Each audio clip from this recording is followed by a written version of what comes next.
Estamos con el profesor Marcus Conway en el último día de Expo Pesca y el profesor es una de las personas más entendidas a nivel mundial en tema de tecnologías de redes de arrastre y de pesquería de arrastre. Marcus, bienvenido al Perú, es un placer tener la oportunidad de entrevistarte y quisiera que nos expliques, aquí en el Perú existe el mito de que la pesca de arrastre es totalmente dañina, pero se olvidan de que existen diversas tecnologías de pesquería de arrastre, no solamente la tecnología de arrastre de fondo, sino hay tecnología hidrodinámica que puede levantar la red por encima de 1,5 metros, media agua y superficie. Explícanos un poquito tú que eres el experto en la materia. Efectivamente, muchas gracias. Mira, efectivamente, hace muchos años existe tecnología en redes de arrastre, en el diseño de las redes de arrastre y en materiales más modernos que hoy en día en otras partes del mundo son muy comunes. Por ejemplo, en Alaska, en el mar de Bering, donde es un área, una zona muy sensible ecológicamente, en donde aplican ciertas reglas que, por ejemplo, no permiten el arrastre que dañe el fondo en el mar de Bering. Punto. ¿Cómo se logra? Ellos utilizan redes que llevan levemente sobre el fondo, pescan para consumo humano grandes volúmenes de pesca y está muy bien monitoreado por los inspectores de la NIMS, National Marine Fisheries Services de los Estados Unidos, y eso desde hace muchos años, yo diría desde hace 25 años atrás. Por lo tanto, no es una cosa nueva la idea de pescar en una zona ecológicamente sensible y a la vez proteger el medio ambiente. Acá en Perú no se ve que se haya implementado esa tecnología aún, porque muchas veces son filosofías. Primero tiene que entender de qué se trata y luego implementar un sistema de pesca. Así.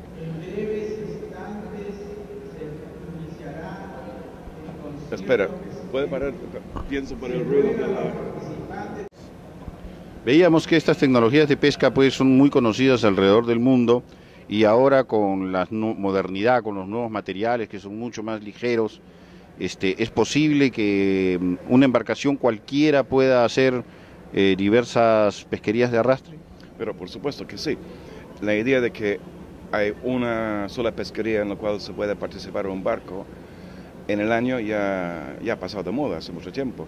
De hecho, muchas veces puede encontrar el mismo barco pescando crustáceos, pescando dentro de los crustáceos, pescando distintos crustáceos, puede ser camarones de poca profundidad, la gamba, los jariporoides de gran profundidad, y a la vez en otra temporada pescar la merluza, siendo el mismo barco con el mismo arreglo en cubierta.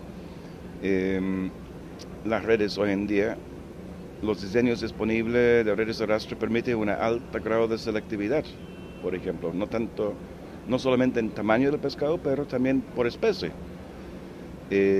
Con una red pescando camarones puede evitar la pesca de pescado por diseño de la red.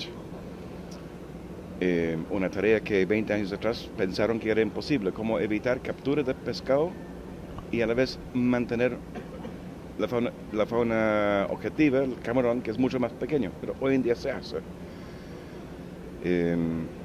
Por lo tanto, la diversificación del esfuerzo pesquero ayuda también, es una gran ayuda para el ecosistema porque no tiene todo el año una flota de barcos tratando de pescar sobre una sola biomasa en una sola zona. O sea, es bastante factible y en otra parte se hace multipescas, digamos, multipesquerías en una sola embarcación. La idea de que la pesquería de arrastre tenía que hacerse exclusivamente con una embarcación de alto poder de motor, ¿existe con estas nuevas tecnologías o ha variado también? No, alto poder no. Mira, he participado en muchos proyectos muy exitosos de embarcaciones de 20 a 22 metros con motores de 300 caballos y están pescando en profundidades de 500 metros, donde por eficiencia del arte de pesca, eficiencia de los portalones, que hoy en día son muy hidrodinámicos, cuesta muy poco arrastrar y tienen gran potencia de abertura, igual logran hacer una pesca muy comercial, con poco caballaje y redes relativamente grandes por el diseño. Con 300 caballos de fuerza se puede montar una red de arrastre que pesque a 500 metros de profundidad. Eso es algo totalmente novedoso, no se veía hace años atrás. Quizás no, pero hoy en día los materiales, por ser más modernos, tienen mayor resistencia a la tracción. Por lo tanto, el hilo puede ser más delgado. Y utilizando hilo más delgado, tiene una malla que presenta menos superficie. Por lo tanto, el efecto de freno, digamos, la resistencia al avance de una red hecha con materiales modernos de alta resistencia es mucho menor. Por lo tanto, sí se puede hacer una red mucho más grande, más liviana, y por su diseño con mallas de mayor tamaño, lo cual significa tener menos freno hidráulico o menos resistencia al avance. Por lo tanto, sí se puede, con 300 caballos, se puede trabajar en gran profundidad hoy en día. Entiendo que a las redes de arrastre también se le pueden agregar algunos accesorios o equipos electrónicos que pueden incluso medir la cantidad de pesca que se está ingresando en la red. Sí, mire, en algunos lugares muy necesario saber, mediante sistemas de sensores inalámbricos, cuánto es la captura que está entrando en el copo. Voy a dar un ejemplo. En el Atlántico, cerca de Boston, en el puerto de Gloucester, lograron una certificación por la MSC de su pesquería de arrastre de fondo, y son barcos relativamente pequeños del rango de 450-500 caballos, pero tenían que tener una manera de garantizar un control diario sobre la cantidad de captura máxima, lo cual solamente se puede hacer teniendo un sensor en el copo que indica cuando está lleno hasta cierto punto. Obviamente el sensor se puede correr más adelante o más atrás según la necesidad del capitán, pero te da en tiempo real, te da la indicación de cuánto pesca lleva en el copo. Por lo tanto, si el barco está casi completo con su carga del día y le falta 1 tonelada más, coloca el sensor donde indica 1 tonelada, y con eso perfectamente, cuando suena el sensor, viran y tienen 1 tonelada, y con eso no tienen sobrepesca. Otra cosa, los sensores inalámbricos permite monitoreo de la red, la geometría, lo cual asegura que la red siempre va con su geometría óptima. ¿Ya? Teniendo geometría correcta significa que está pescando en forma más eficiente siempre, lo cual a la vez significa quemar menos combustible por menos tiempo con la misma captura. Por lo tanto, sí, existen muchos sensores. Hay tensiómetros que también aseguran que la tensión en ambos cables, cable babor y cable estribor, están parejas, y uno puede ajustar la longitud del cable para que las tensiones sean parejas. Con eso uno garantiza que la red está trabajando perfectamente como dice el diseño, lo cual significa que cada minuto con la red en el agua, en el arrastre, es un minuto efectivo. ¿Es muy caro el diseño de una red de arrastre hoy en día? El diseño, si usted refiere a hacer un diseño, crear un diseño nuevo, no. Hoy en día diseñar una red de cero, según la complejidad, hablamos de alrededor de $2,000 por un diseño nuevo de cero, contemplando las características del barco, la especie, fauna objetiva, la velocidad de arrastre que desea, la profundidad, todos los elementos del barco se toman en cuenta y luego se hace el diseño. Eso es un trabajo que podría demorar, en ciertas ocasiones se podría demorar 2 semanas, pero se ha desarrollado software para evitar perder mucho tiempo en los cálculos. Por lo tanto, se acorta el tiempo.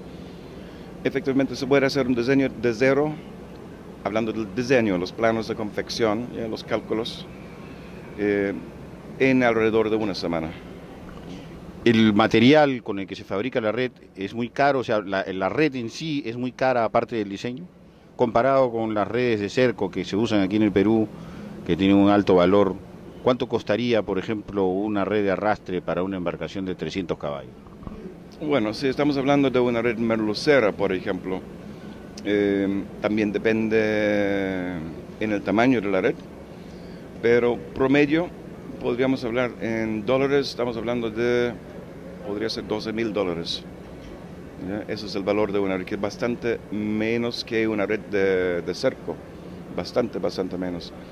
Ahora, habiendo dicho eso, también hay variaciones. Capaz que un capitán va a querer un copo muy grande, lo cual aumenta el costo. Podría querer cabos de refuerzo, los costadillos como le llaman, o las lachas de cabo de dinema, que también podría aumentar el costo, pero el valor promedio sería entre los 12 y los 20 mil dólares, considerando lo más caro y lo más barato. Siendo un poco atrevidos y tratando de romper mitos, ¿podríamos pescar anchoveta con redes de arrastre aquí de una manera controlada? Pero por supuesto se hace en otras partes y frecuentemente se hace con embarcaciones de muy poco caballaje que pescan para consumo humano y lo hacen en forma arrastre pelágica en pareja. ¿Ya? Estamos hablando de embarcaciones quizás de 127 a 200 caballos cada uno, que son definitivamente lanchas y podrían hacer uno o dos lanzas para completar ambas lanchas. Y eso se hace con un mínimo de equipamiento y es un sistema muy antiguo, sobre todo en Europa siempre se ha hecho así. Claro, ese es el sistema de pesca en parejas, donde ambos barcos llevan un lado de la red para abrir el copo, abrir la puerta de los portalones de la red. Pero si se tratara de una sola embarcación que quisiera, por ejemplo, hacer capturas para consumo humano directo y utilizar esa anchoveta para conservería, para congelados, la red le va a dar un buen trato al producto, tendríamos la posibilidad de trabajar con embarcaciones pequeñas de poco caballaje. Pero por supuesto que sí, porque la velocidad de arrastre en el caso de lo que es la anchoveta, sardina española, no es una velocidad muy elevada. El pescado, por ser de cardumen, su comportamiento se presta mucho a la pesca de arrastre pelágica. O sea, una vez que está entre los portalones, prácticamente está en la red. No escapa por la maniobra, no cruza los cables de la maniobra. Es mucho más sencillo donde hay poca profundidad, porque si hay un cardumen, por ejemplo, de ser algo en 100 metros de profundidad, puede que el cardumen está cerca de la superficie o a los 50 metros. Tiende a bajar, tiende a clavar para evitar la red. Por lo tanto, donde hay 100 metros de profundidad es muy fácil colocar la red muy cerca al fondo y el pescado entra enseguida. Eso es una técnica que se usa también para curel a todo eso. Hay otras especies que se pueden capturar con las redes de arrastre. El año pasado nos comentabas de una experiencia que habías tenido en Chile. ¿Cómo fue esa experiencia? Mira, en Chile tradicionalmente pescaron solamente la merluza y querían pescar otras cosas aparte de la merluza. Y empezamos a buscar distintas cosas. Encontramos la merluza de cola para arrastre, que tradicionalmente se había pescado con cerco. La merluza de cola fue la primera cosa que pescamos en gran volumen, que dio un producto para consumo humano de alto valor. Los filetes fueron muy bien recibidos en los Estados Unidos. Posterior a eso encontramos el besugo, que también se pescó en volúmenes razonables. Una pesca un poco más difícil que se hace sobre terreno irregular y rocoso, pero con la técnica correcta y la red adecuada se puede pescar incluso sin tocar el fondo. El besugo también tiene un comportamiento pelágico a cierto momento del día, típicamente en la noche. Fuera de eso, pescamos alfonsino también y en su momento orange roughy. Que a todo eso, la pesca de orange roughy es un tema que hay que tener sumo cuidado. No me sorprendería encontrar que hay más montañas submarinas donde no se ha explorado, donde hay stock de orange roughy, pero es un tema muy sensible porque la biomasa es muy frágil, es un pescado muy longevo, demora mucho tiempo en reponerse. Entonces no es un tema tomarlo así de liviano, vamos a pescar orange roughy. Puede caer, pero hay que tener mucho cautela. Y bueno, hoy en día las otras pesquerías en Chile han permitido sobrevivir a los barcos que tienen muchas vedas, tienen muchos problemas de sobrepesca histórico, digamos en el caso de la merluza, que está lentamente recuperando la merluza y las otras pesquerías les permite seguir trabajando. Se ha detectado el rofi aquí en el Perú y obviamente como es un pez muy longevo requiere de algunos modelamientos para calcular su biomasa y calcular su cuota de extracción mucho más minuciosos que los que, basados en la experiencia que ha habido en Nueva Zelanda y en otros países con la captura de esta especie. Pero, ¿qué respecto a la pota, con el calamar gigante? ¿Cómo fue la experiencia en Chile? Mira, bastante exitoso. Otra vez partimos con embarcaciones de 350 caballos, pescando con una red que se llama la Barracuda, es un diseño mío, y lograron pescar en forma de rastra pelágica, barco individual, lances hasta 50 toneladas durante de 15-20 minutos de arrastre. Entonces, por ser un pescado muy fresco, de muy pocas horas de captura, podían recalar y faenar una pesca muy fresca. Por lo tanto, lograron muy buena calidad con esa pesquería y muy poco esfuerzo. Por lo tanto, es un tema de alto rendimiento, digamos, muy eficiente, comparado con otra manera más tradicional de pescar prácticamente a pulso. Requerimientos para eso son unos instrumentos electrónicos que, como por ejemplo una net sonda, puede ser inalámbrico. Ideal tener sensores de portolones y sensor de captura, muy importante, porque al pescar un cardumen de pota, como digo, se puede pescar 50 toneladas en pocos minutos con una red de una embarcación de solamente 300 a 350 caballos. Porque si se pesca más hay problemas. ¿Qué tipo de problemas hay si la captura es excesiva en la red de arrastre? ¿Cómo se comporta el recurso? ¿Cuál es el resultado que tienes con el recurso si es que tienes un exceso en la pesca?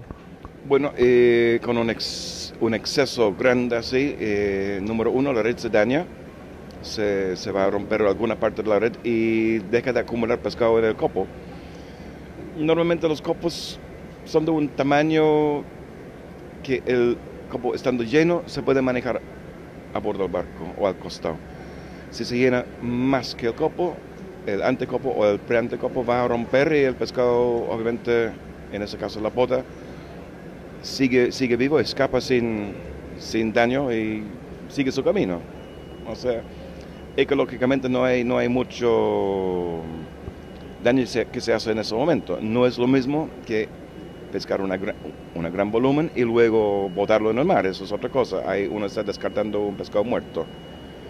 No así si se rompe la red durante el proceso de arrastre. Pero antes en Chile hicieron algunos experimentos con redes jureleras para pescar calamar gigante. Precisamente por eso vinieron las innovaciones que tú has realizado, ¿no? ¿Cuál fue la experiencia? Sí, porque la red jurelera no fue exitosa porque la pota enmaya mucho. Tiene una tendencia de buscar una manera de escapar.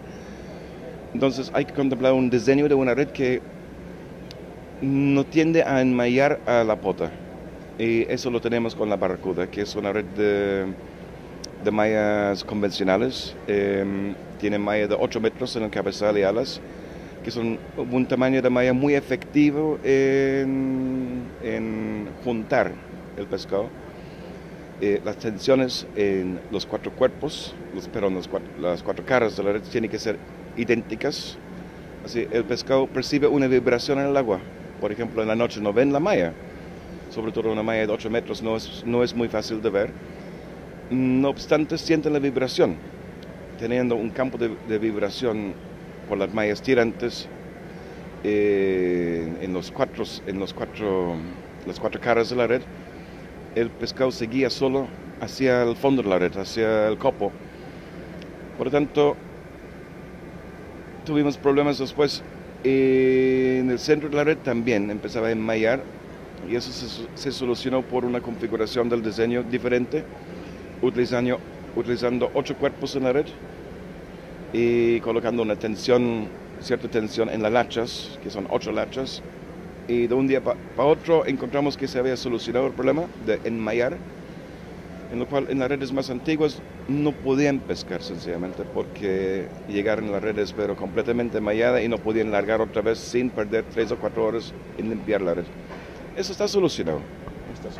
En la flota nacional que tú has visto, muchas embarcaciones diseñadas básicamente para la pesca de cerco, ¿se pueden hacer adaptaciones para que pesquen con arrastre?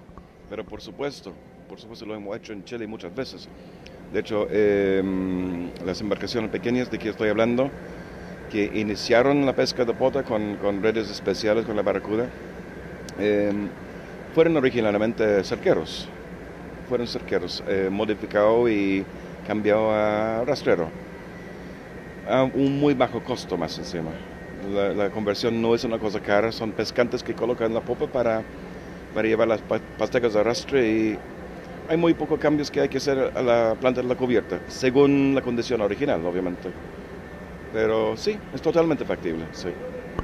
¿Por qué sientes que en el Perú hay mucha actitud negativa respecto a la pesca de arrastre? ¿Cómo has visto tu intento de introducción en el mercado, tu contacto con los pescadores nacionales? ¿Cuál es tu impresión? Sí, mira, es por falta de conocimiento. Todo el mundo ha escuchado que el arrastre es el arte del diablo. Todo el mundo sabe eso. Y resulta que nadie sabe que lo que se hace en el arrastre hoy en día puede ser tan selectiva que es menos dañina incluso que pesca con anzuelo, me explico. La pesca con anzuelo lo puede meter un palangre donde quería meterlo en cualquier piedra. No discrimina muy bien por tamaño ni por especie. En cambio, hoy en día con el arrastre puede hacer una pesca tan bien dirigida. Obviamente nunca va a meter dentro de las montañas, digamos, o los refugios naturales de los peces. Siempre mantienen su zona de recuperación o de refugio. Y a la vez se puede dirigir a un cardumen particular. Y además de eso, mediante tamaño de malla, puede elegir efectivamente cuál será el tamaño mínimo del pescado que va a retener en el copo. Por lo tanto, es muy selectivo. El problema es que la gente no sabe eso. Nunca hubo una campaña de publicidad para explicar esas cosas. Además, no había la tecnología que hoy día existe. Además, esa tecnología está recién llegando a Sudamérica, digamos en los últimos 15 años. A Perú todavía no ha llegado, está recién empezando a llegar.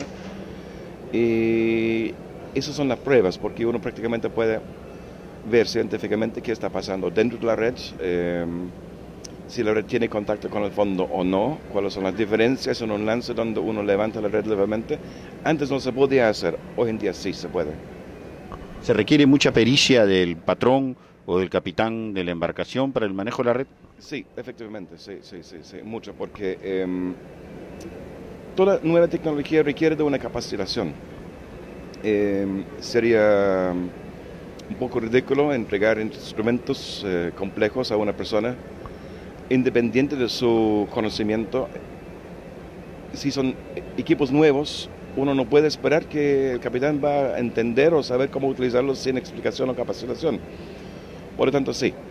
El manejo de la red es, todo capitán va a poder manejar la red en la manera adecuada una vez que él vea la información. ¿Cuál información hasta ahora no ha sido disponible? Por lo tanto, requiere de una capacitación tecnológica más que otra cosa.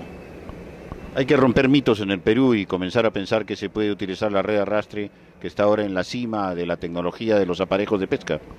Sí, me gustaría mucho poder participar en una campaña de información, informando exactamente cuáles son los avances en la tecnología y de diseño que permite que el arte de arrastre no es una cosa dañina.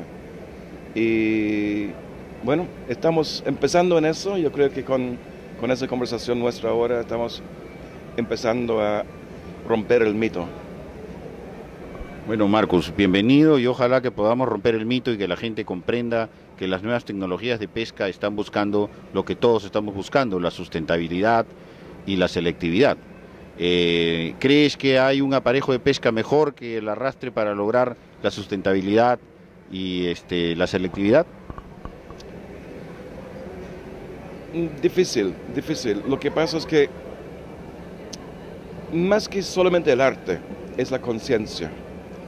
Porque uno puede tener un arte muy selectiva y si uno no lo utiliza como corresponde, va a perder esa selectividad. Por lo tanto, mucho va con la conciencia del capitán o de la empresa y la honestidad de decir ya, tenemos un compromiso con el medio ambiente y lo vamos a hacer.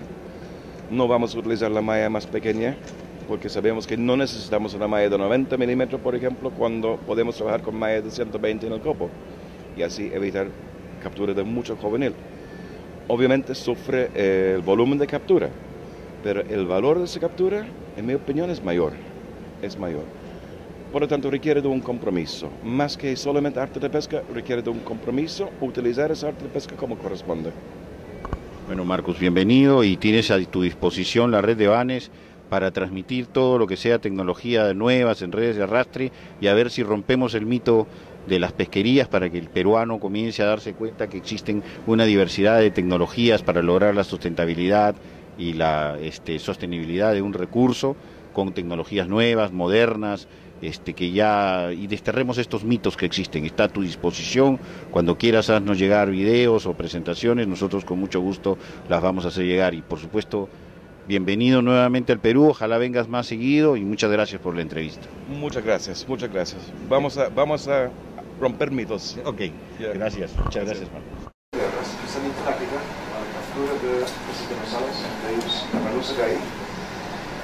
Y cómo se puede utilizar la técnica para hacer una pesca amigable.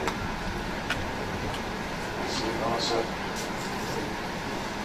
tres conceptos que podemos manejar a través de una selección de la red y el acto de pesca son minimizar la interacción con el fondo marino.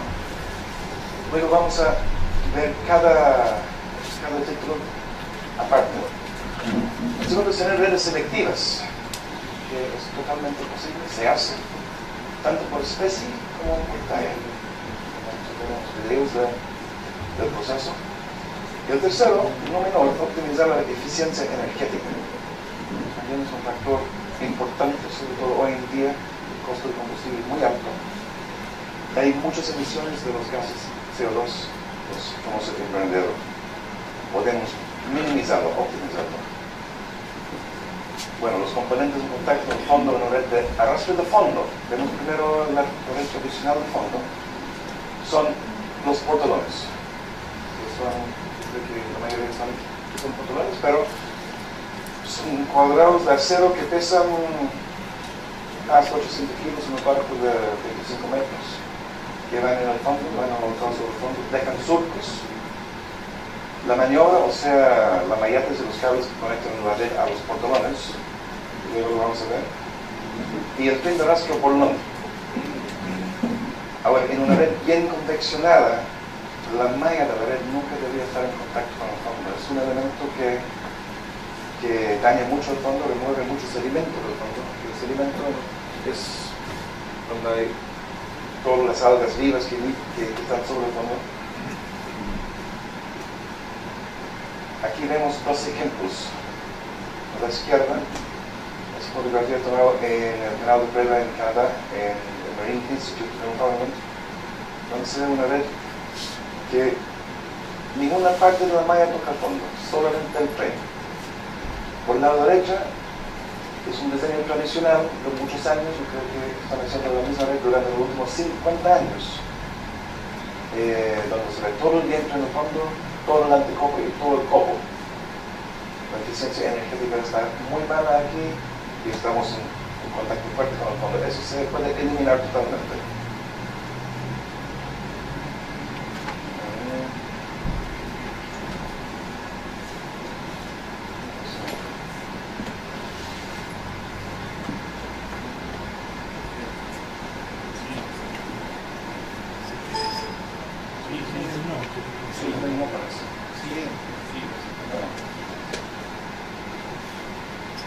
Vamos a ver el tema de los portalones. Los de arrastre del fondo no abren bien hasta que llegan al fondo. Necesita estar con el fondo para poder abrir los del fondo. En cambio, el portalón semipelágico, que vamos a ver luego, no necesita llegar al fondo para desarrollar su fuerza de abertura. Son como volantines. El de semipelágico no necesita llegar al fondo para poder agarrar el fondo para abrir la red. Puede hacer perfectamente en el aire.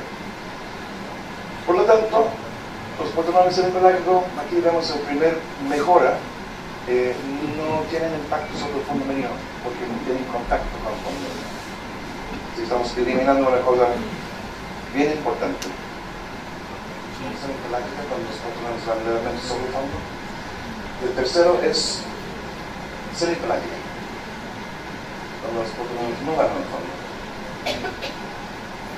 Es importante entender ese aspecto porque hace mucha diferencia a la resistencia al avance que tiene el arte de pesca.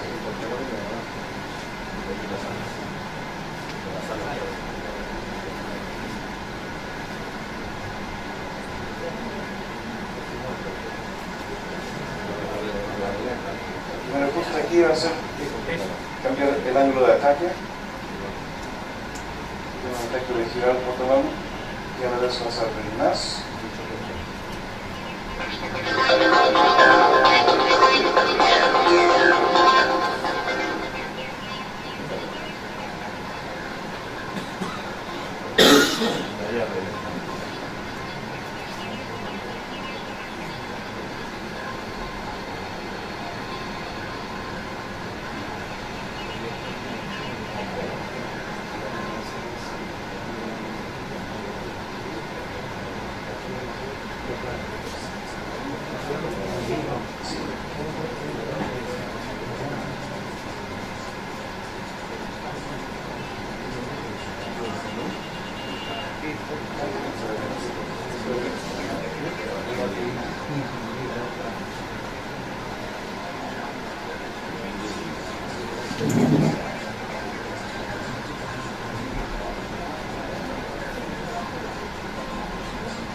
Eso se puede hacer en otro campo, no es una cosa que se hace en la fábrica ni en la planta de tierra.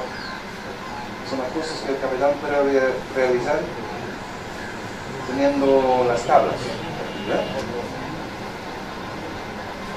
Ahora estamos viendo un típico arreglo semiclásico. Los van levemente sobre el fondo. Y al inclinarlo hacia adentro vamos a lograr hacerlos volar en el aire, o más libre en el lado, mejor dicho.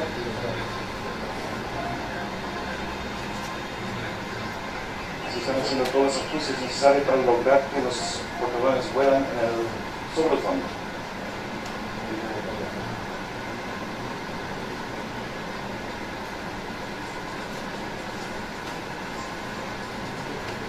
Comenzando por variar el ángulo de ataque.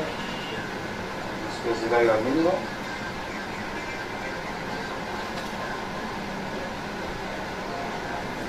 Y luego haciendo inclinar hacia adentro la parte superior del portalón.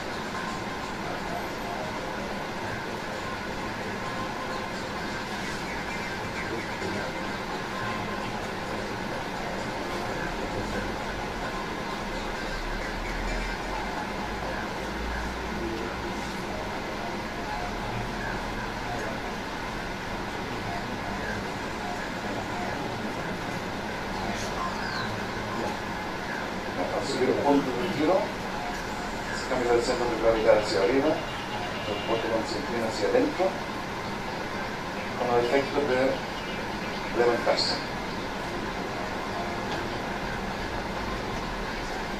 Al levantarse, se pierde el contacto con el fondo, pero los portalones no se cierran. No es el caso con portalones normales de fondo. Al sacarlos del fondo se empieza a cerrar y la red se desforma. Estamos viendo aquí ese típico arrastre semipelágico. La red va en el fondo, pero los portalones no. Tiene una breve análisis de cómo funciona el portalón.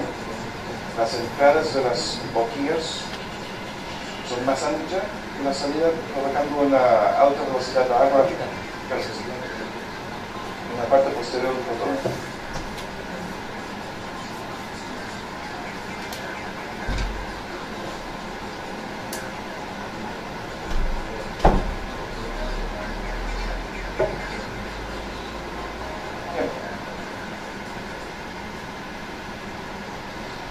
obviamente, con portalones semipelágica necesita una red semipelágica también para aprovechar. Se puede hacer con una red de fondo, son cambios a la maniobra, pero para lograr una gran altura necesita una red con mayor boca, más vertical. Esas redes tienen muy poco contacto con el fondo. La maniobra no va sobre el fondo, me explico. Los cables que conectan la red al portalón no van con el fondo, van solo el fondo. Es muy efectivo para la melusa, como vamos a ver, y tiene una eficiencia energética muy alta, en el sentido de que es muy fácil de remolcar, no resiste el avance. Bueno, eso vamos a pasar un poco rápido porque no tiene que ver con la pesca semipelágica. Eso vamos a ver el próximo, se va a mostrar. Eso es un canal que se hizo en Chile para probar los efectos de remolcar un tren en el fondo. La primera a la izquierda es donde se inicia el lance y abajo a la derecha es donde se termina. Y uno puede ver una nube de sedimento. El tren aquí es emparilado. Todo el mundo suponía que el emparilado iba a dañar menos el fondo. Como vamos a ver, aquí va con el famoso rockover hecho de caucho. Lo mismo, arriba a la izquierda es la primera, donde empieza a remolcar, y abajo a la derecha es el último. Y se nota que levanta mucho menos sedimento que el emparilado. Muchísimo menos. El siguiente se hace una prueba mixto, donde hay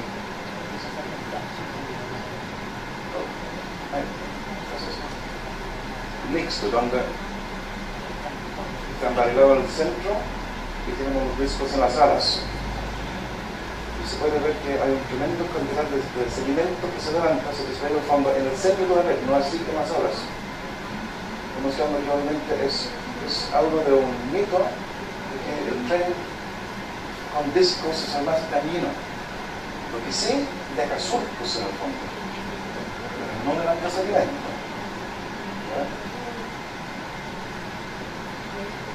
Bueno, rapidito los resultados, como tiene comenzado. El emparilado levanta más que caucho y el nexo se levanta en el centro donde está la parte emparilada.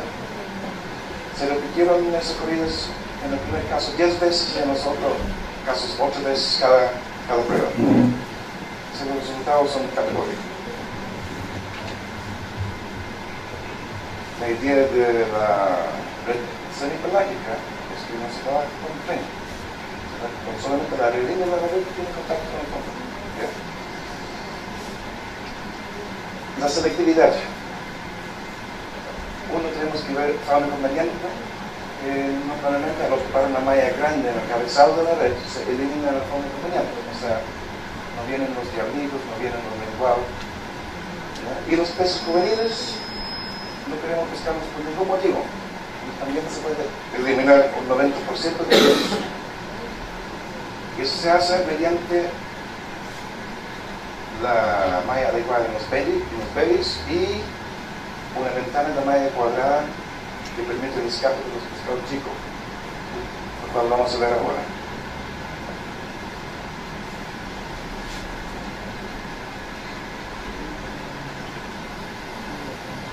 Eso es un arrasquero hielero en Chile, de la pesquera Biobío, pescando en un sector cerca de la costa donde la pesca está revuelta. Hay pescado grande y pequeño, todo junto. No obstante, se logra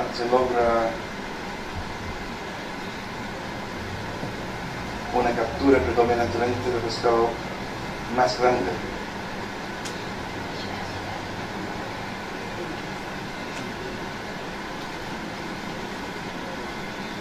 Y se ven ejemplares más pequeños saliendo de la malla.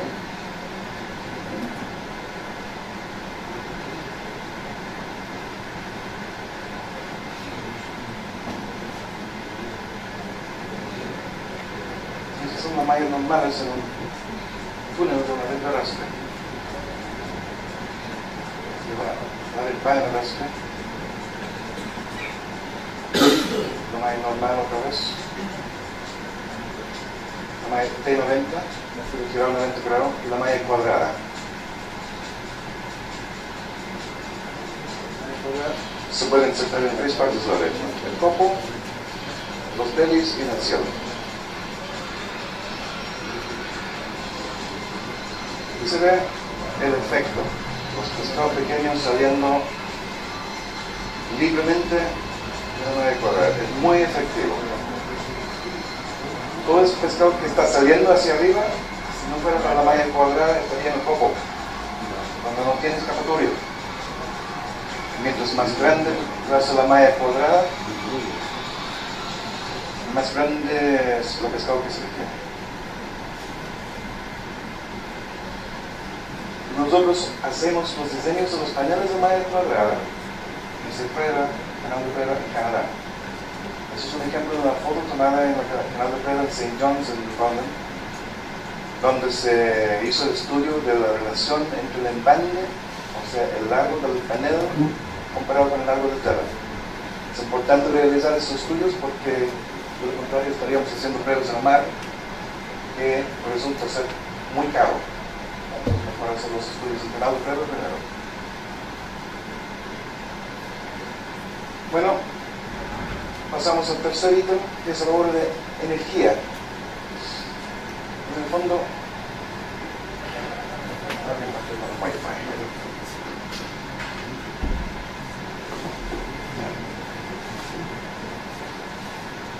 se puede optimizar la relación entre el consumo de combustible y el volumen de agua filtrado. Y eso te hace una red más liviana. ¿Cómo? Aquí tenemos la eficiencia energética a través del diseño de la red, que también tiene que ver con el factor de la selectividad.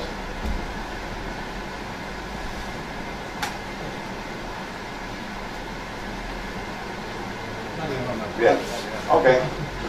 Lo primero, tenemos que mirar el barco. En cada caso, hay barcos que pueden tener el mismo caballos, pero no tienen el mismo peso. Una hélice más grande, otro puede tener tobera. Un barco puede tener 500 caballos y el otro 500 puros, más viejo, o no puede estar tan fuerte. Bueno, hay que ver cuáles son los parámetros objetivos, dónde queremos pescar, fondo. Muy profundo, 300 metros, 400 metros, 20 metros, son los parámetros que tenemos que saber. Y luego vamos a seguir un proceso, y vamos a recorrer el proceso aquí de las 10 etapas. Al final vamos a terminar por acte de pesca adecuado para el barco, que no pesca pescado pequeño, ni fauna acompañante, y se va con las cosas de operación. No es la pesca milagrosa de nuestro amigo Luis, sino la ciencia aplicada.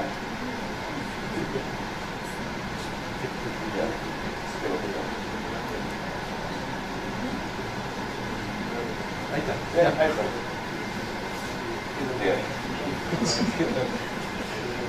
Bien, la evaluación del barco.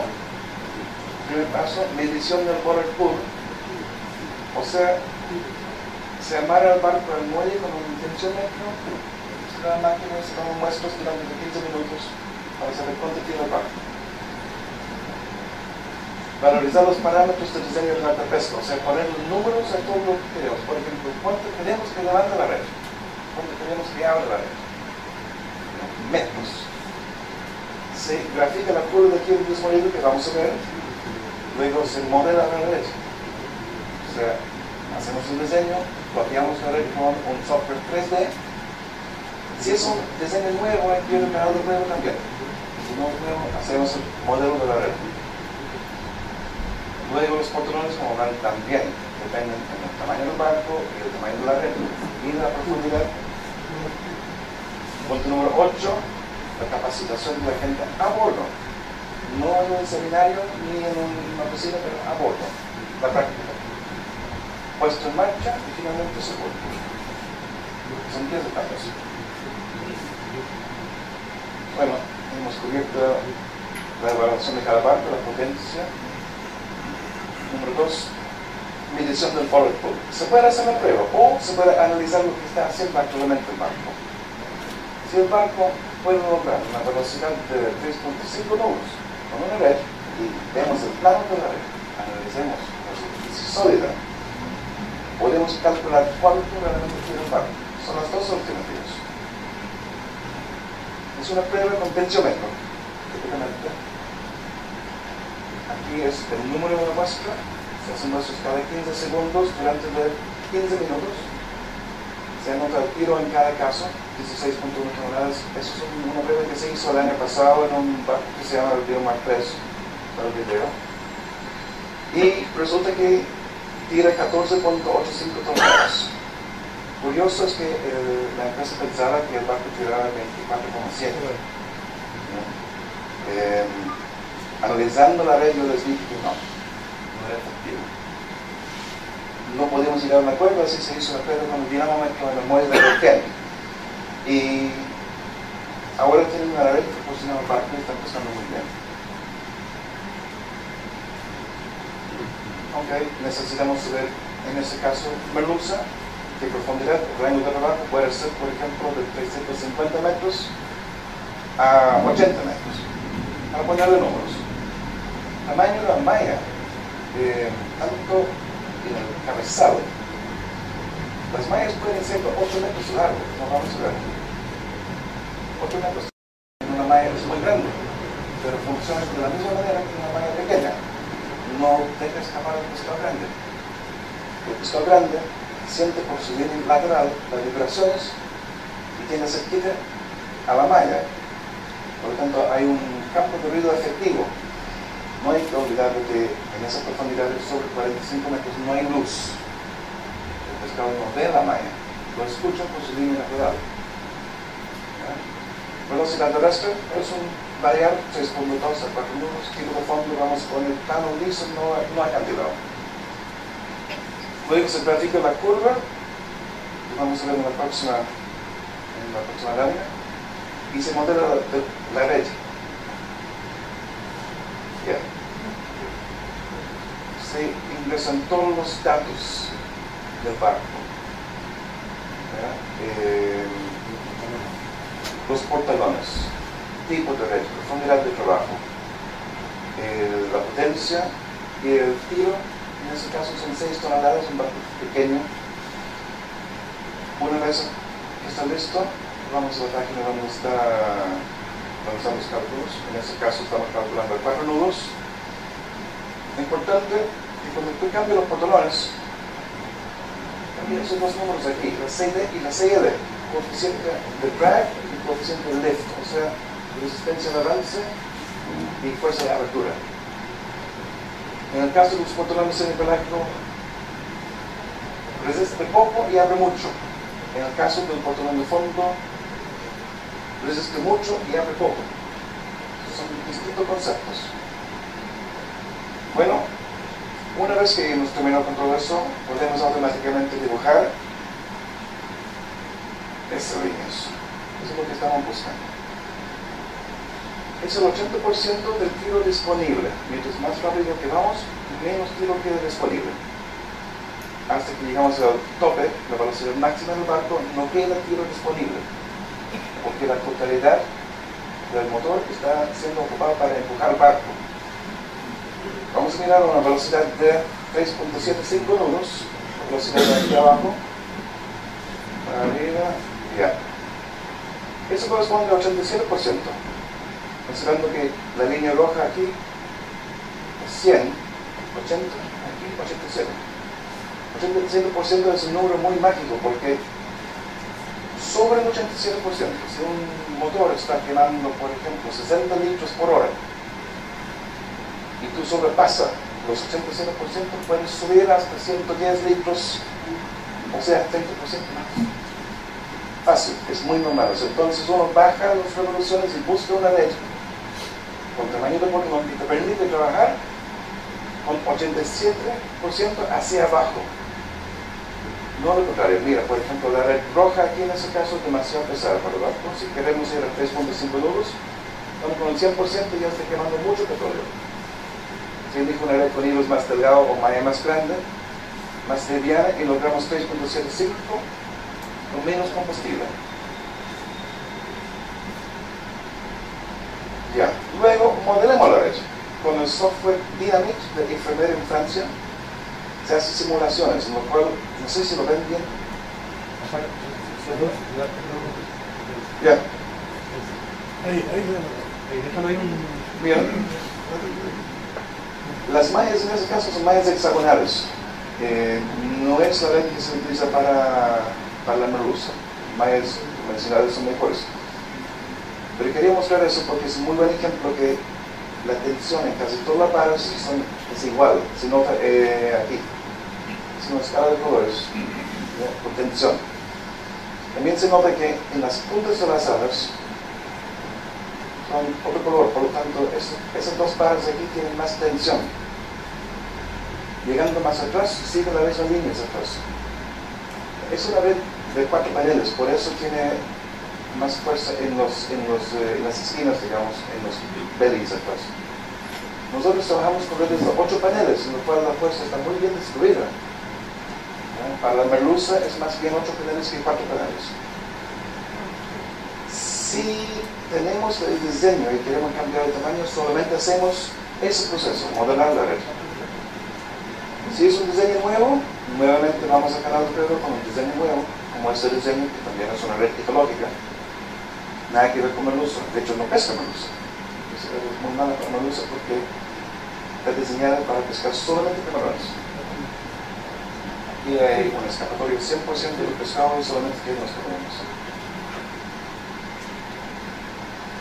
Bueno, la red se confecciona. Los portones ya lo hemos calculado en los pasos anteriores. Falta de capacitación del personal, a veces es una muy buena idea tener un piloto, un capitán o un controlador presente en la confección de las redes para que entiendan cómo se hacen las redes.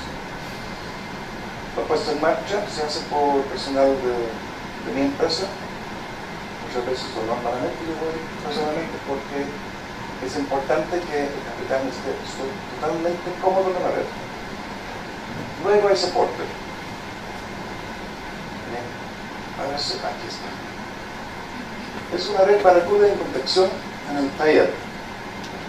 Verás que las mallas son grandes. Son mallas de 8 metros. La vara es de 4 metros, es una malla completa aquí. De nudo a nudo tiene 8 metros. Funciona muy bien para la merluza.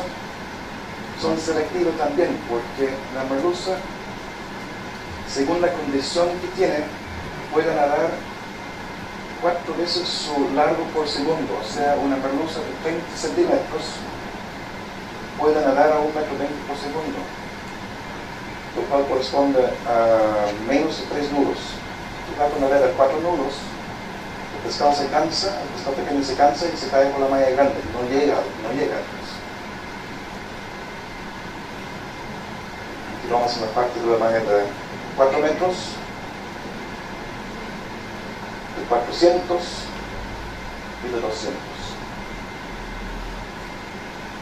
Y al final, el túnel también se controla la abertura de la malla por el empalme que va en la hacha. La hacha siendo el cabo estructural aquí. Bueno, aquí tenemos una red barracuda en pesca semipelágica. Es la imagen de un sonar que va montado aquí, en el centro de la red, arriba. Es una transecta de la boca de la red. Eso, en forma aquí. El fondo marino es esa línea aquí. De babor, aquí a estribor acá, son 60 metros en la boca. Y aquí tenemos una altura de alrededor de 20 metros. Los puntos aquí son merluzas entrando. Es una imagen sonar. Aquí hay otro. Esta pesca está de noche. Cada cuadrado es de 15 metros. Otra vez más tenemos ancho de 4 cuadrados, que son 60 metros, por aproximadamente 20 de alto. Aquí vemos el pescado entrando. Eso a 4 nudos de velocidad. Esa fotografía se tomó el año pasado, en marzo. Y los resultados. Ese es el barco que tiraba supuestamente 24,7 toneladas y terminó tirando 14, porque tenía muchos burros y no caballos. Pero se ve la malla cuadrada. Se puede ver muy bien que es una ventana cuyo borde está aquí. Al costado está la malla normal. El pescado pequeño sale por la malla pequeña. Ese tiene 12 metros de largo en ese caso.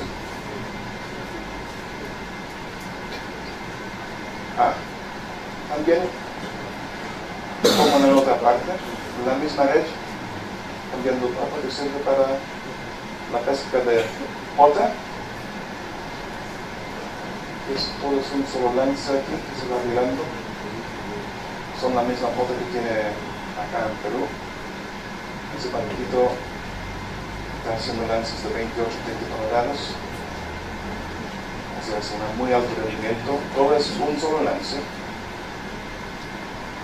Ahí va echando arriba. Yo creo que es el último bolso del lance. Ese lance fue aproximadamente de 30 toneladas.